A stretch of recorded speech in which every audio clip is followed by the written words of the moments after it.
Kia ora, good evening. In April this year, the nation watched as our elite Navy divers recovered the plane containing the bodies of 2 Degrees boss Eric Hertz and his wife Kathy from the ocean floor off the Waikato coast. But what we didn't know was the life and death drama that was played out beneath the surface and on the deck of HMNZS Manawanui as those divers went beyond the call of duty to give closure to a grieving daughter. Tonight, for the first time, the Navy's Operational Dive Team, or ODT, speaks about the mission which very nearly claimed the life of one of their own. We get unprecedented access to this hand-picked unit of just 17 as we lift the veil on their extraordinary underwater world. Tonight, developments in the recovery of 2 Degrees boss Eric Hertz and his wife Kathy as Navy divers have discovered a body in the wreckage of the plane which crashed into the sea off the coast of Kawhia 1 week ago. The operation is continuing in regard to locating the second body and ultimately returning the aircraft to the surface.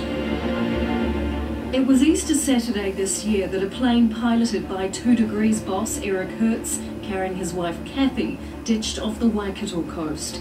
It was a mission that pushed the Navy's elite dive team to the limit and came close to claiming the life of one of their own. I was the only person down there with Dutchie, so I didn't want to screw it up. At the time we didn't know what was going to appear on the surface, and who was going to appear on the surface.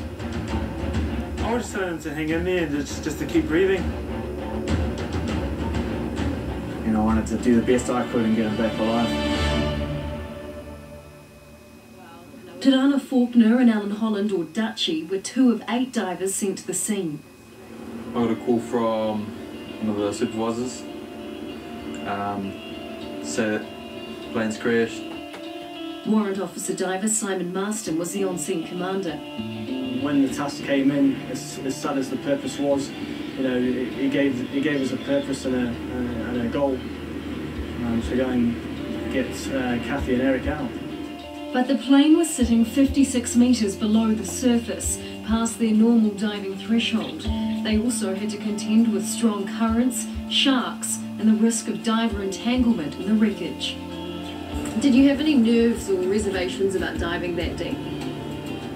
Nah, not at all really. I guess you've done all this in training before, and it's sort of just another dive that you do.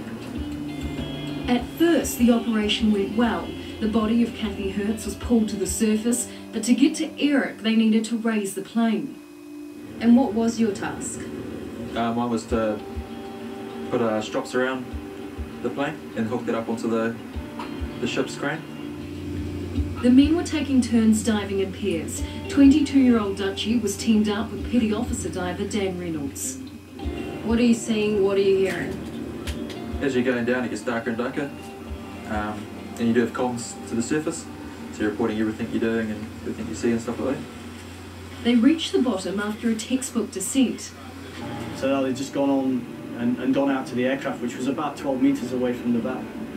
And then I would just listen out for them telling me that they're on task and doing what I've asked them to do. But Dutchie and Dan were about to face one of the most harrowing moments of their lives. When did you first realise that something was wrong? I was looking for places to put the strops around the plane. From there something went wrong, don't know what exactly. And then I knew that I needed to get back to the bow. Dutchie's helmet had filled with water 56 metres below the surface. In near zero visibility, he ran for the dive bell where there is an emergency air supply. What kicked in? Panic, instinct, training? A bit of everything really. Obviously training kicked in straight away, and I knew exactly what I needed to do to get out. As Dutchie attempted to clear the emergency breathing mask, he fell unconscious. Dan had no idea his mate was in trouble. I positioned Dutchie when we started the task. I did my job at the other end of the wing, at which point I couldn't see him. And when I came back to where he was, I thought he might have been working on something else. On the ship, Marston heard Dutchie radio he was on a backup air supply. I talked to Dan, who was Diver 1, and told him to get back to the bell as soon as he could. I saw Dutchie in the bell unconscious, What were you doing? I was panicking. I think it's just a natural reaction. But that's where the training also kicks in, and without panicking, I'm still carrying out the drill and thinking and doing what I can to keep him alive. I've mained on the communications to Dan, just to give him some support, because it's a long 3-minute ride to the surface when there's very little he can do, you know, and very little I can do. Everyone's wanting it to come up faster, but as I said, a controlled speed, so there's nothing we could do. Faulkner is Dutchie's best mate. They met in 2010 during diver selection and have been inseparable ever since. How close are you guys? We live across the road from each other. We've got the same dogs. We go to work together. We go to the gym together. We're pretty close, eh? That bond amplifying Faulkner's fear as he heard something had gone horribly wrong. I don't know, I sort of didn't really think it was real. So it never happens. It's always simulated and exercise, but we got him in anyway. I didn't know who it was. It was either Dad or Dutchie. So yeah, but it didn't sound good.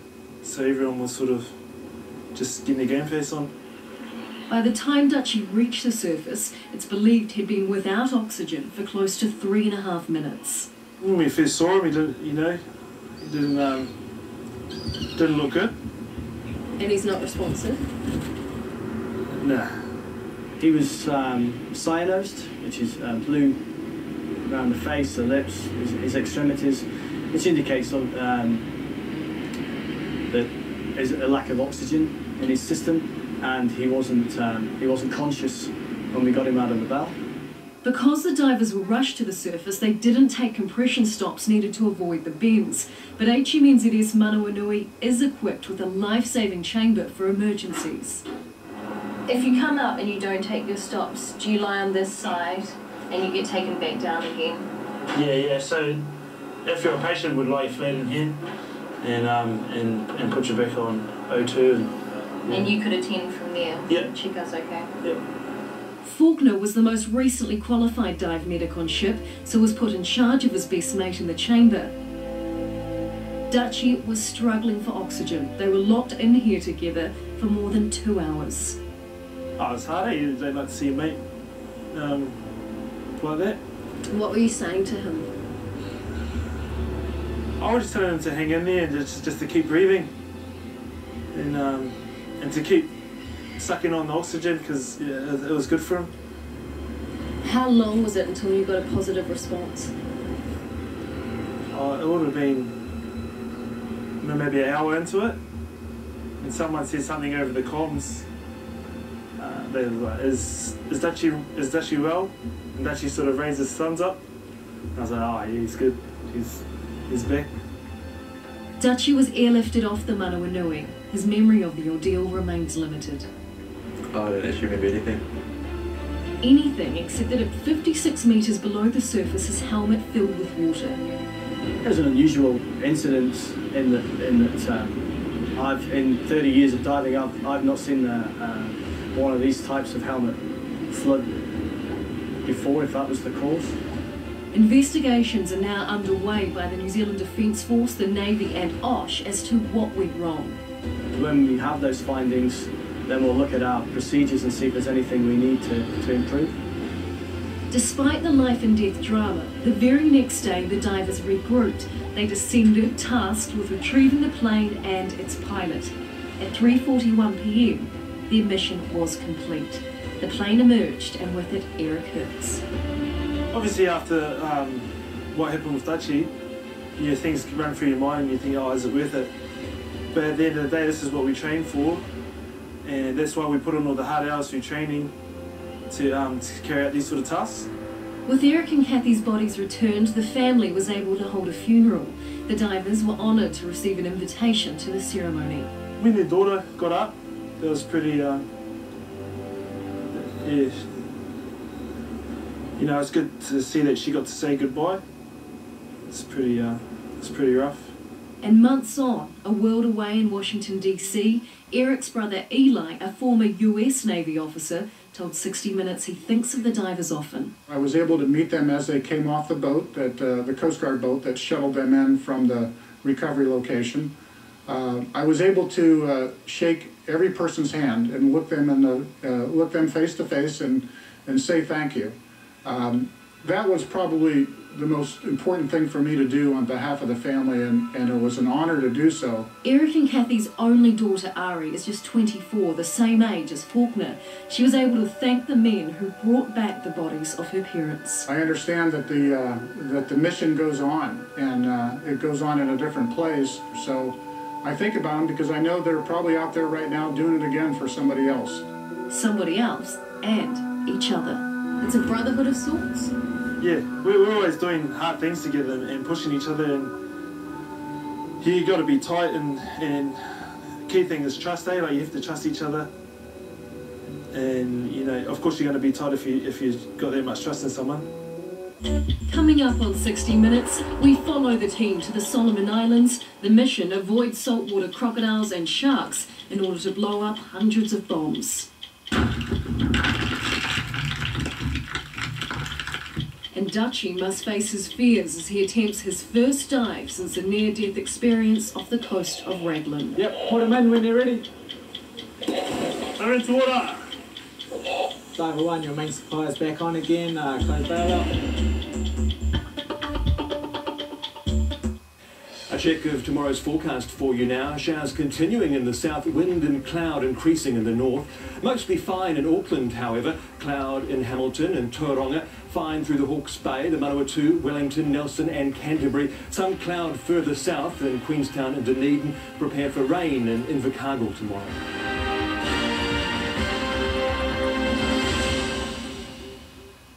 Imagine beautifully decorated walls like this without a single nail hole. It's easy thanks to Command picture hanging products from 3M. Command picture hanging strips lock and relock, which means you can reposition your pictures so they're perfect every time. And if you change your mind, they come off cleanly without damaging your walls. And they're strong. 4 of the large strips hold up to 7 kilos. So don't be afraid to decorate. Take command of your space. Command products from 3M.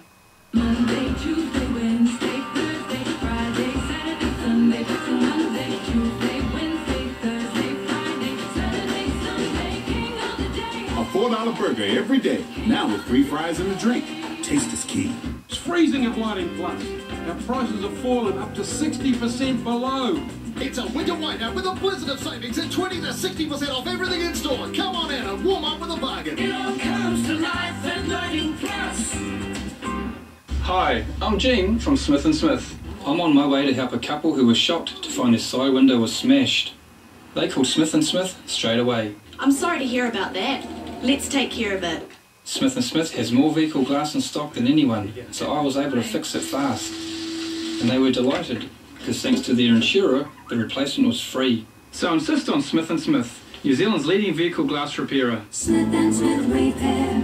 Smith & Smith Replace. New So Good Light now comes with omega-3 and vitamin D. Discover new So Good Light now with omega-3 and added vitamin D. So good, the way it makes you feel. Today, Z owns some great assets, and with over 250 fuel locations, we've helped Z customers just like you collect more than 70 million Flybuys points in 2 years.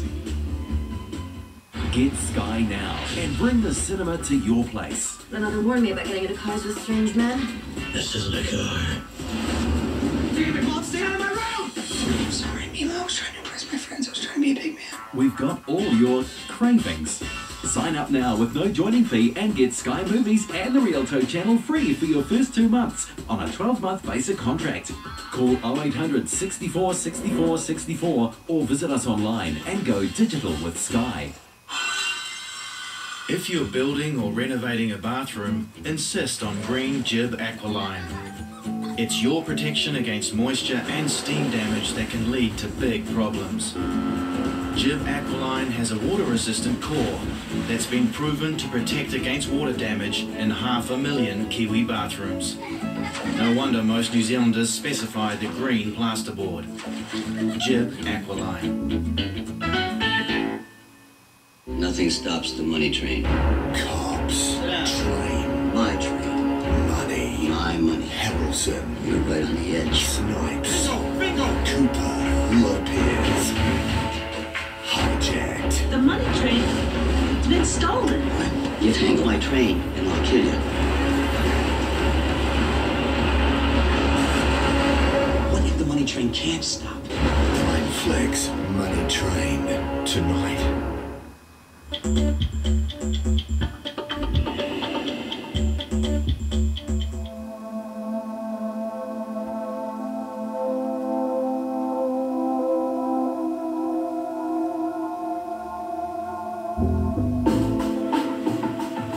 In April this year, the nation watched as Navy divers recovered the plane containing the bodies of 2 Degrees boss Eric Hertz and his wife Kathy from the seafloor off the Waikato coast.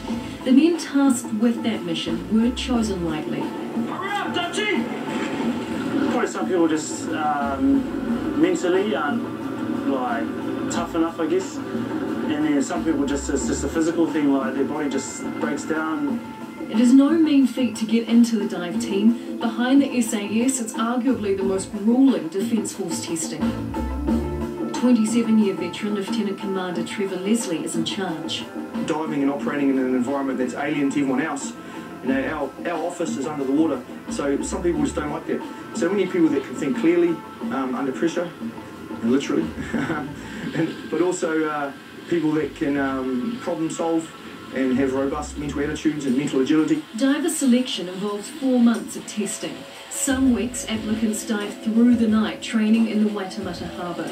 They won't sleep for days at a time. The sleep deprivation designed to see which applicants can complete dangerous tasks under extreme fatigue. At the end of the day, they're on the bottom, and any mistake they make, they wear that mistake forever. During diver selection, they must run everywhere. Walking is banned. If you don't want to be there, you probably won't make it through. And yeah, the boys that want it, they'll get through and sort of reap the rewards afterwards. On average, just 3 men survive the testing each year. Can you tell from your gut whether someone's got it in them? Generally speaking, yes. The selection and further training is designed to build the team. They come from all walks of life, all over the country, but soon come to rely on each other. We get put in pressure situations together where you got to look after each other and work hard for one another, and that just brings you closer. And then, you know, after we've done all the hard work, we'll go out and get amongst it together and, you know, work hard, play hard, eh? It's late May and this is the dive team's last night together. Half the unit will fly to San Diego to take part in war games with elite US Navy forces. The other half travels to the Solomon Islands on an explosives operation. The commander is familiar with goodbyes, going overseas 17 times just last year. He appreciates the job takes its toll on family and relationships, particularly after incidents like Dutchie's. Yeah, at first they're just worried about me, but now I guess they're just worried about me going back diving again, you know? Yeah, right, eh? They're just proud. I think Mum gets a bit iffy sometimes, but it's just because she doesn't know. A natural reaction when you consider some of their assignments. We join Faulkner in the Solomon Islands. Sitting northeast of Australia, it's the setting for Operation Pukarua. Supported by HMNZS Wellington and Manauanui, it's a New Zealand Defence Force operation designed to rid South Pacific Islands of explosive remnants of war. Its beauty masked what was once a volatile conflict zone. In World War II, the Allies and Japanese fought heavily here. 90,000 were killed. Before we get into the free-fall dive as well to dive. Bombs that litter these islands and the reefs off it have been maiming and killing residents here for 70 years. The divers are charged with finding those explosives and detonating them. Hazards out there, Okay, yeah, there are saltwater crocs in the area, sharks. Chief Petty Officer Diver Rangi Ahu leads today's task. Positions for today's dive. Diver 1, controlling diver is you, Faulkner. Each morning they build a charge made up of plastic explosives and detonation cord. So we're just moulding all the slabs of P4 together to make one big charge. And that's just so there's all good contact between the explosives, and so it's more likely to detonate and give us a good bang. I want the charge placed on the rear of the bomb, over the boosters, so we've got more chance of a sympathetic detonation.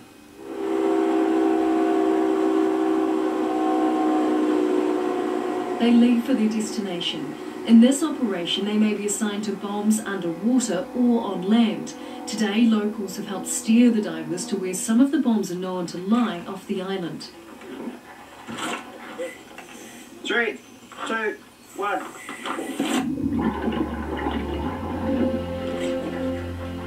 So just place this on the booster at the back. I'm about to get a rare insight into the underwater world of the ODT.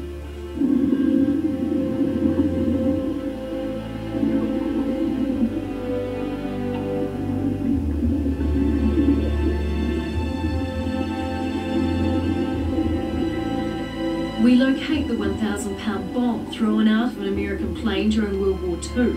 It's packed full of explosives.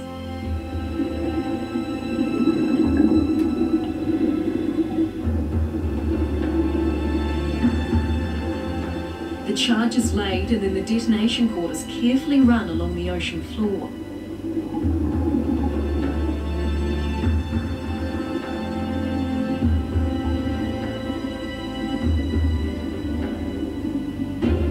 One diver is assigned the perilous task of completing the circuit. I'll hand this to this whole thing to Faulkner. He'll swim it over, and the deck cord that's coming up he'll put through there, and then he'll just pull down like that, and that's a circuit made. But before you get in the water, you're thinking about everything, and I don't know, you're a bit more on the edge, but once you're just in there, it's just, everything just happens naturally, sort of. Just because of all the training we do in the water, and we're always in there, you just switch on, I guess. Stingray, this is plus 1 maritime connecting up, over.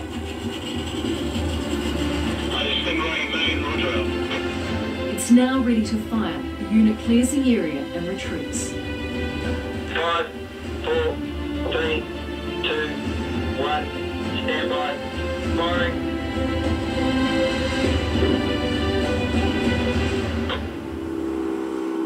Their explosive skills take them around the world, disarming bombs near oil pipelines in the Middle East, to land-based operations in Afghanistan, to training with Navy SEALs in San Diego. Not many people sort of know what we really do. A lot of people just see us around base running around doing PT and that.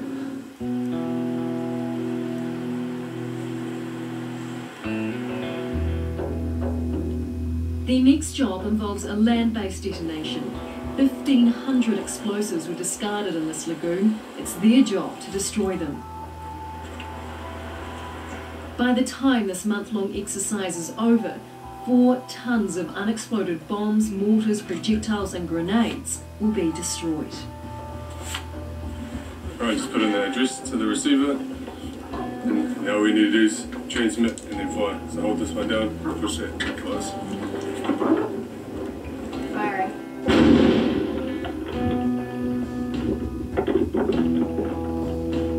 Job well done.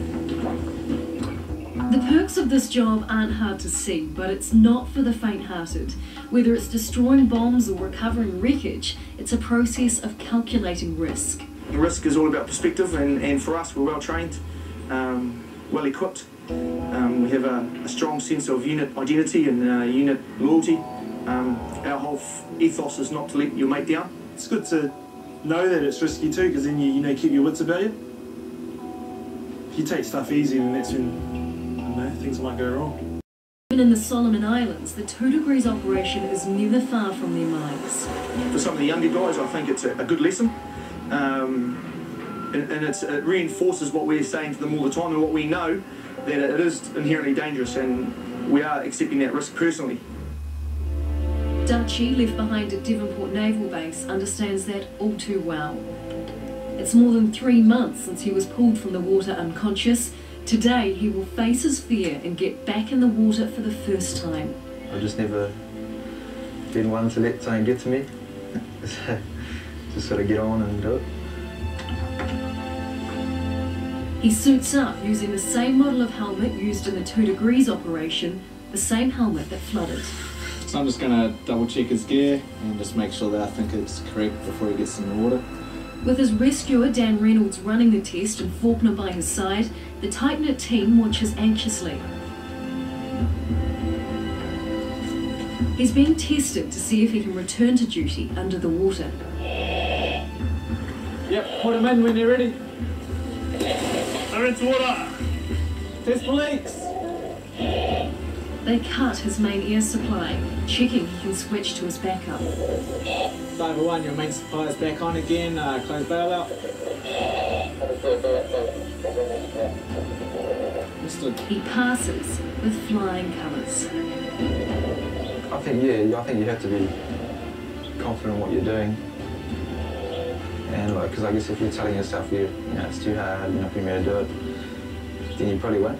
You probably won't be able to do it. But then if you go into it confident, you know, and just sort of back yourself, because I know we've all done that training and you've proved to us, to everyone, that you can be here. So I guess if you back yourself and be confident, will this happen? Yeah. And you've still got it? I think so, yeah.